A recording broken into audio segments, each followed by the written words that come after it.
Very heavy run formation. Gallo, the tight end. Holston, that power back. Wells will give it to Holston, and he is corralled in the backfield, and the Terriers stop the Hokies. Stuffed on 4th down. Rattles in and out, but Boteet there for the offensive board. Outside Collins, wide open for 3. He drills it, MJ Collins. 1-0 count, Christian Martin. Oshel kicks, delivers, swung on, line towards short. The throw to first is in. No, he dropped it! He dropped the ball, and the Hokies walk it off. The throw would have been in time, but Logan Bravo drops it, and Christian Martin walks off the Blue Devils as David McCann prances home. Are you kidding me? What a ball game, and the Hokies forced the rubber match in Game 3. As Thomas gives it into Penafar, the Crusaders will have possession to start the second quarter. Continue to operate from right to left. Penafarther, top of the key to Kolsar, baseline, long 2, in and out, rebounded by Fisher. Fisher gets it quickly up ahead to Wallace, now to Perez, right wing. Leaves it behind her for Perez. Perez trying to navigate over the head of Keller, banks it in the lane. And I talked to Coach Miller. She wants to see effort out of her team. They've got another game on the road, and then they've got finals. And you're coming in against a very good Christendom team. Effort and relaxed, solid defense is what she stressed to me before the game. 13-6 ball game as Nittany Lions draw within 7. Penafarther dribbles, gives it up to Bonvisuto, drives the baseline, and too strong, throws it essentially over the bucket into Perez. Perez, right wing. Long pass for Wallace for 3, well short. Nearly wedged between rim and backboard there. Roll under 8:50 to go in the first half. Penafarther bounces for Keller, right elbow. Back up top, Bonvisuto, step back, dead on 3 is wide right. But flying in for the offensive rebound is Kolsar. Gives it to Miranda Keller, now to Thomas. Back to Bonvisuto, now left side Penafarther. Shot clock at 3. At 2, Penafarther drives to the lane. Floater in the lane. She beat the buzzer. Took a ricochet off the back and front, and down it went.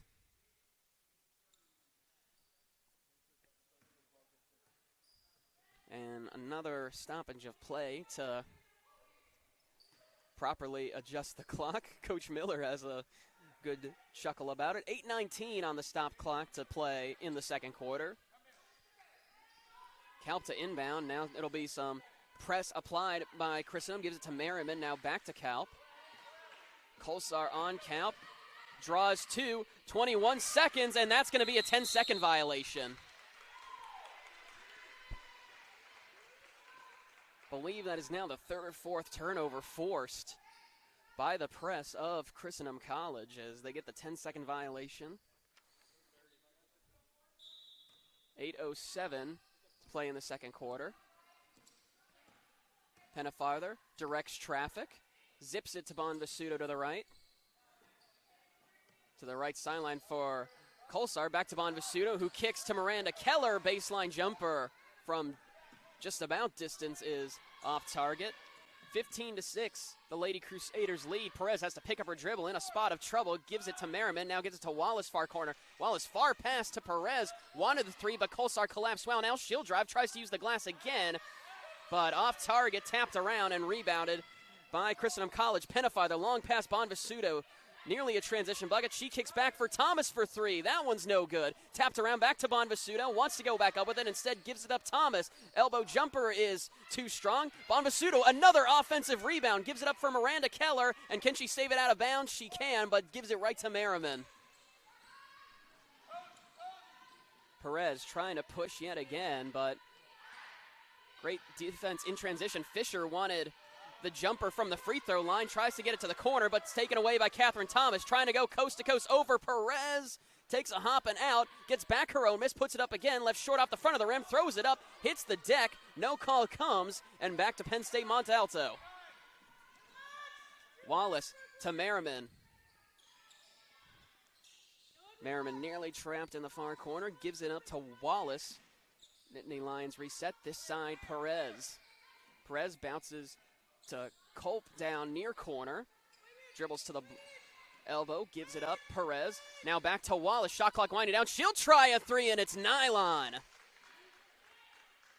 15-9. Penn State Montalto draws within 6. 6:15 to play in the second quarter. Pennefather brings it across the timeline. Left all alone. It was zone coverage for Penn State Montalto, and Pennefather makes him pay. As Kalp didn't collapse, didn't get enough of a hand in her face. Idata would have made the difference. First triple of the evening for Pennefather. Makes it 18-9. Perez wanted to tuck it away and run. Instead has to give it to the top of the key for Merriman. Long two is attempted by Fisher, but off target. Pennefather pops it to Kolsar, and up and over the left side of the rim. Timeout, Penn State Montalto, and it's a 20-9 ball game. Two tight end set. Holston the running back, two men wide right. It looks like Moss and Jaden Blue.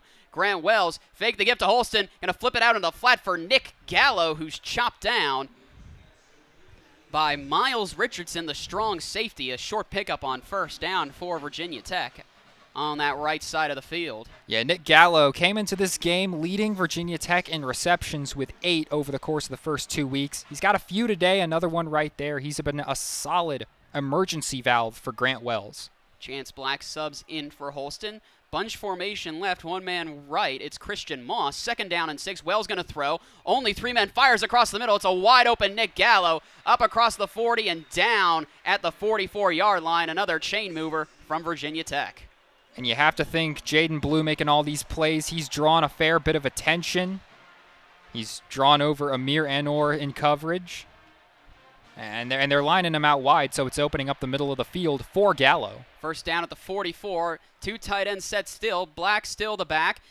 Play fake from Wells. Wells teeing it up for the deep ball. He's got Jaden Blue down the seam. Instead, he's going to go for Christian Moss, and it's tipped away at the last second. Elite coverage from the cornerback there. It looked like it was number 13, and it was Amir Anor. Amir Anor coming over to cover Moss. Has a brother on the team, the starting safety, Tahir Anor. And the Anor family has quite a few other athletes. 2 other brothers, Radir, who played at Tennessee Tech, and Akil, who was an all-SoCon player with Furman. Wells got hit as he threw, so that may have affected the timing there. 2 men wide left, 1 right. It's going to be a give to Holston, trying to work off the left side, but he's got no room to operate.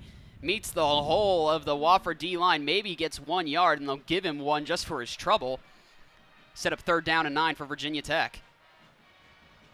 Yeah, they're continuing to pound up the middle with Holston, and Wofford's catching on to it a little bit better. So we'll be 2 men wide to each side. Holston still the running back for Grant Wells in the shotgun. Terriers show a 6-man blitz.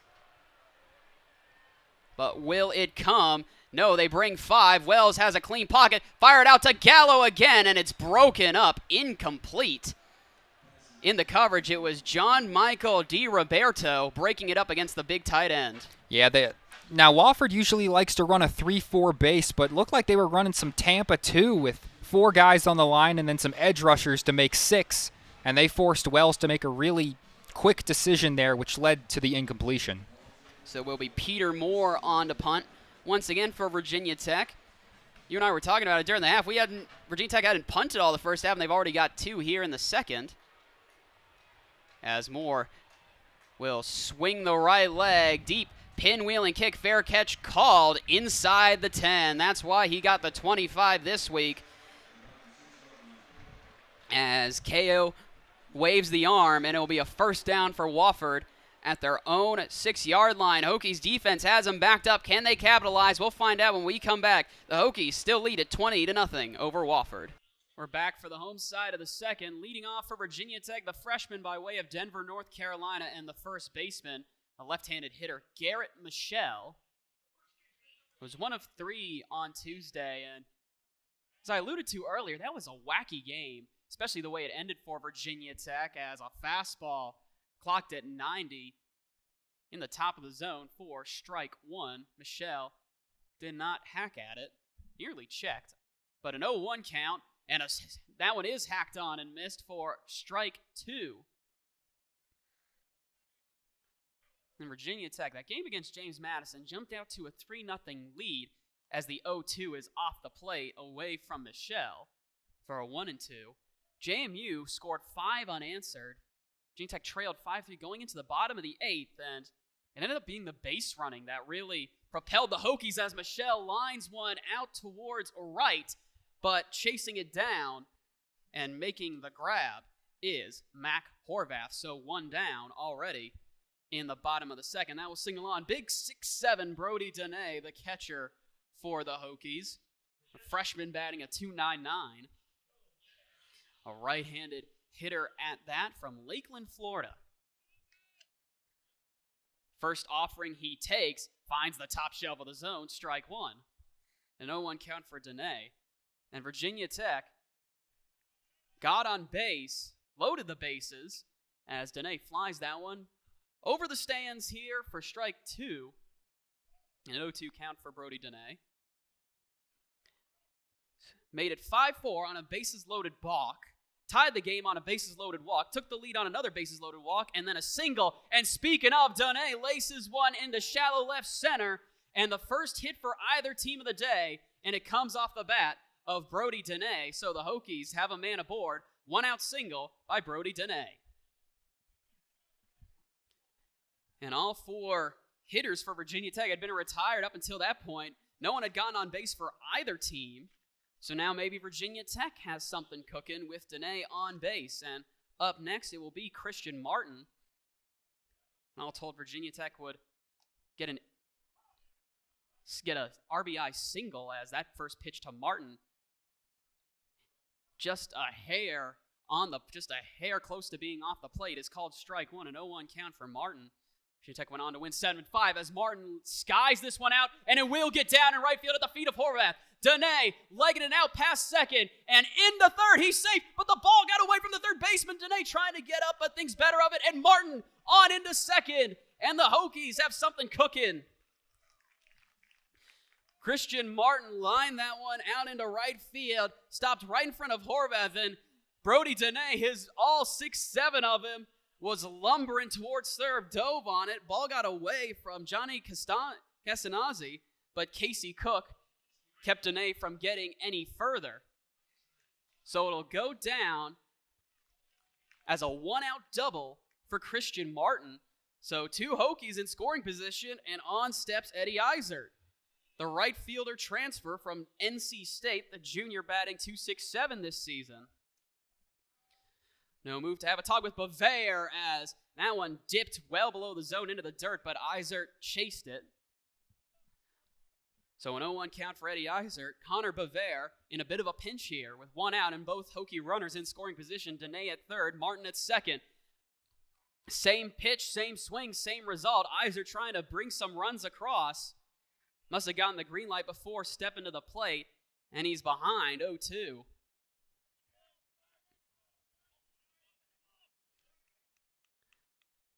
Bavare has that one high and away from Eisert at 1-2 as number 11 in maroon and white trying to battle back here.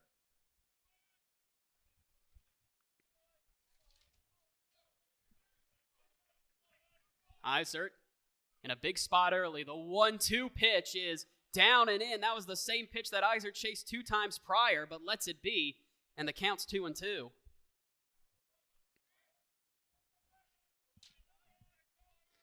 Eisert has battled back to make it a 2-2 count. Bavare delivers. Eisert loops one, and it's going to be foul all the way. And it's going to die in the Hokie bullpen. Takes a bounce as the chase is on for the young fans that showed out today. Will stay a 2-2 count for Eisert. Scoreboard shows an impromptu full count. Maybe they know something that we don't. Eisert lines this one, and it's fair. Dene will score. Martin's getting waved around third. Eisert bound for second, slides in. He is safe. A 2 RBI, 1-out double for Eddie Eisert. And the Hokies draw first blood. And what an at-bat from Eddie Eisert. Was down on the count 0-2, battled back to make it a 2-2, and just laced that one, a roller into center field that scores Dene and Martin. And Eisert now finds himself parked at second. Looked like it was going to be a defensive showdown through the first 2.5 innings, but all of a sudden Virginia Tech, 3 hits, and they're up 2-0 as that pitch down and away from the right-handed next man up, the right-handed hitter Clay Grady, playing shortstop today, number 9 for Virginia Tech. Sun shining down on him as we are set to play ball. Wallace Clark batting at .259 so far this season. Duke currently predicted to host their own regional. So Renfro kicks, lets it fly, and high out of the zone. Gun clocks it at 92 miles per hour, and that is how this one gets started. Early 1-0 count for Wallace Clark. Renfro gonna cut it loose, cut on and miss for strike one. 1 ball, 1 strike for Wallace Clark. Hunter Renfro coming in today leads the Hokies in ERA, 3.75, 5-1 on the season. His 10th appearance of the year and 10th start. He kicks, he delivers. That one's going to be fouled off left and clacks into the stadium walls and all the way down to the front row, the foul ball cascades. It's bacon right there, partner. That it is. Not often it falls inside the park, but it did there. 1 ball, 2 strikes for Clark. Renfro deals. Zips it outside, and it'll be a deuces wild 2-2 count.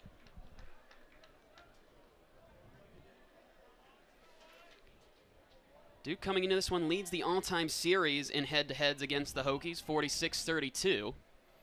Duke trying to put a man on early. 2-2 pitch is going to be popped up on the infield, takes a bounce in front of DeMartini. Throw to first is not in time, they say. That was a high-popping ball. DeMartini wasn't going to be able to get there in time. Throw to first was late, and it'll be a leadoff infield single for Wallace Clark, and just like that, Duke with a man aboard.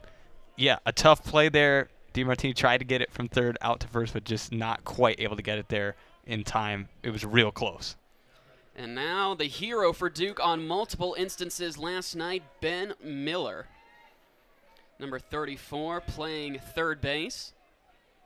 And the solo shot to tie the game in the top of the 9th to force extra innings. Then delivered the winning RBI as the first pitch he sees is cut on and missed.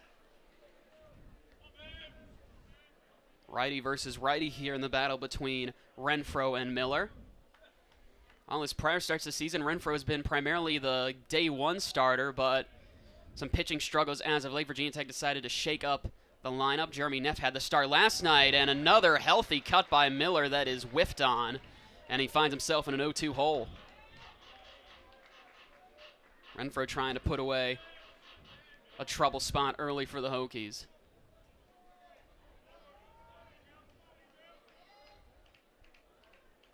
Miller hailing, a local guy hailing from Durham, North Carolina, a transfer from University of Pennsylvania. 3 pitches, 3 swings and misses, and Ben Miller is retired the first time he sees Renfro today, and there's out number 1. And that's a big change. Miller took over the game last night, but Renfro starting with some heat early on the mound. As for Brett Renfro, that is now his 52nd strikeout of the season. Next man up, number 22, the second baseman, and another righty hitter, Zach Morris, by way of Suffolk, Virginia. A couple of Virginia guys in this Duke lineup today. Transfer from VMI, throw down to first, gets away from Ethan Gibson, and Wallace Clark flipped him, rounding second. Oh, he's going to leg it out for third. Throw to third is in time! Looked like disaster for the Hokies, but they made it right. Tried to pick off Wallace Clark at first. It got away from Gibson. Trying to get around him, Wallace Clark flipped him over his head, but they track it down. He tried to leg it all the way to third, and the throw was there, and not a moment too soon. That was something else, partner. I mean, flips over a player. It looked like absolute disaster there, but then I guess got a little too greedy trying to go for third, and they got him out in time there. Base path empty now, still an empty count for Zach Morris. Renfro kicks, fires right down the pipe for strike 1. That'll get the crowd going early. As the base paths now clear, nobody on, and a quick 2 down for the Blue Devils. Renfro offers up the 0-1, cut on and miss, high fastball in the zone. clocked at 93. It's Renfro looking to get out of the inning in early fashion. Morris batting a .338 on the season. The shadows elongating here at English Field. Renfro kicks, delivers, 0-2, is swung on and clobbered, but foul. Off to the right side. Be careful where you park.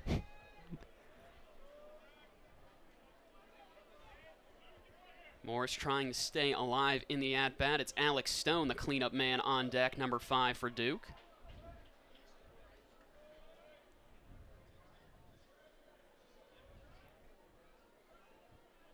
Renfro thinks it over.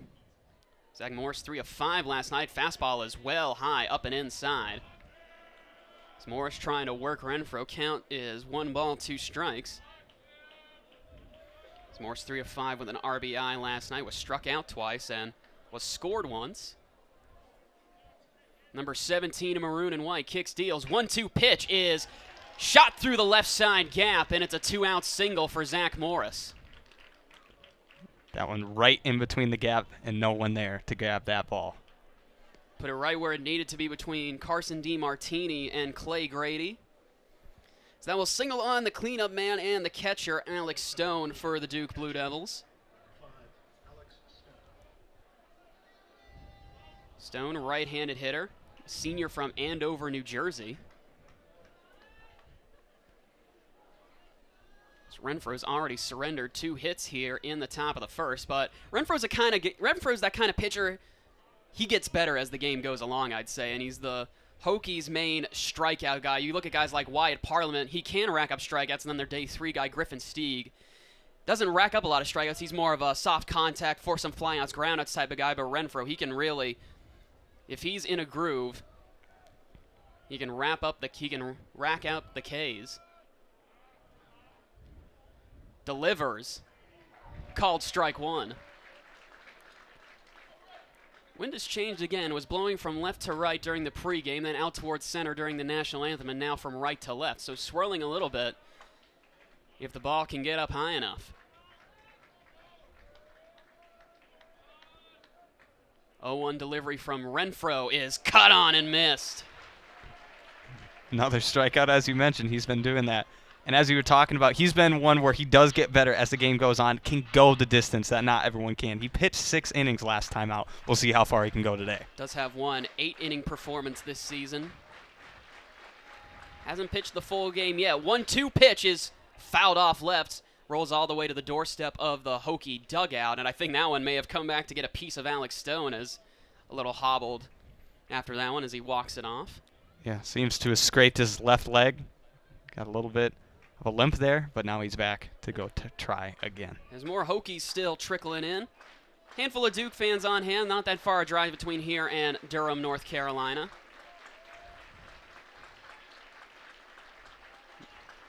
Two strikes, no balls for Alex Stone. Wind up pitch, ball is high and nabbed by Gary Giebel. If that ball is any higher, then Zach Morris has essentially a free pass to second. The fastest Renfro's clocked one so far today, clocked at 95. Stone batting a .307 on the year, 7 home runs and 32 RBIs. Two teams with high-octane offenses going at in this one. Runner goes, ball is high. Here comes the throw down to second, and it is not in time. It's a nice throw from Ebel to a streaking Clay Grady. The tag was just applied late. And Zach Morris commits the act of theft. He gets into scoring position at second.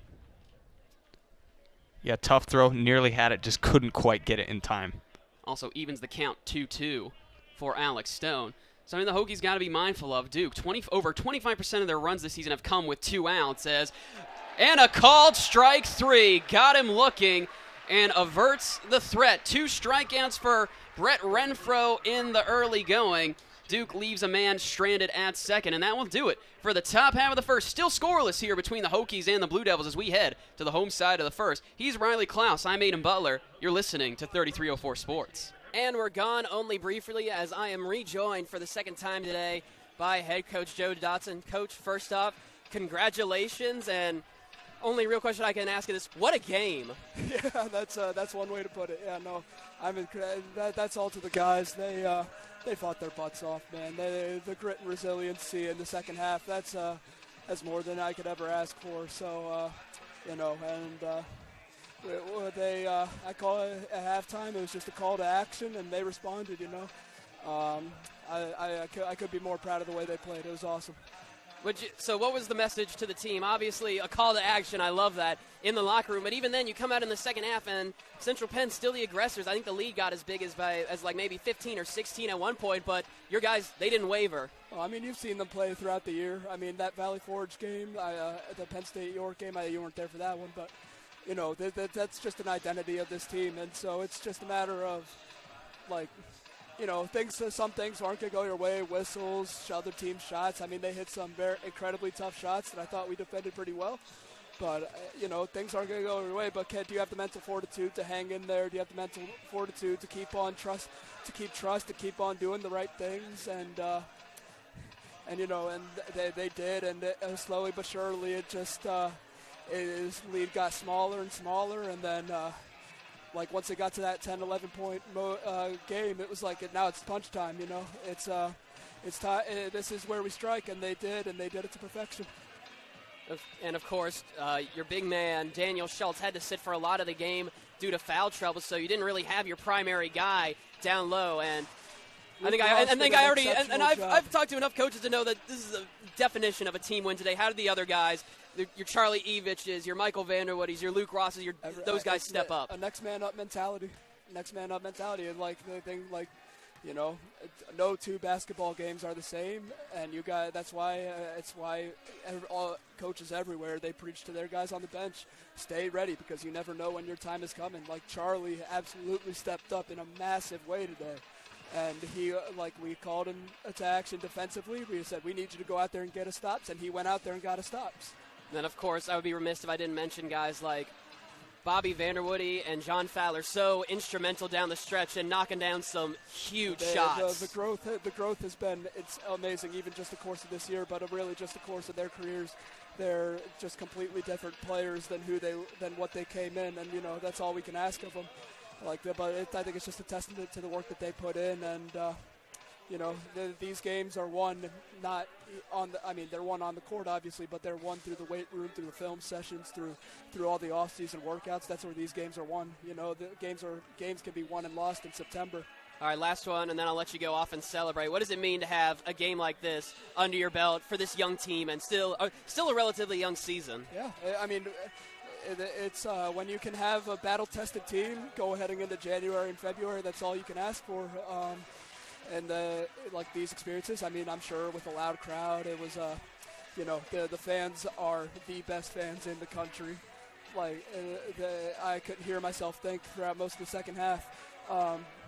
But, yeah, no, when you can have a battle-tested team heading into January, February, that late part of the season, that's what slows the game down for them later. All right. Appreciate it, Coach. As always, congrats on the big win today. Thanks, Aiden. I appreciate it. Head Coach Joe Dotson of the Christendom Crusaders. Happy as a clam after this massive win today over a conference foe in comeback fashion. Christendom College completes the doubleheader sweep of Central Penn today. The women got the job done earlier, 79-39. And what a game we were treated to here. The final, Christendom College 79, Central Penn 75. I'm Aiden Butler. I had fun. I hope you did as well. Thanks for joining me today. Have a safe and pleasant evening, everyone. This has been a presentation of college basketball on the Christendom Sports Network and the USCA Sports Network.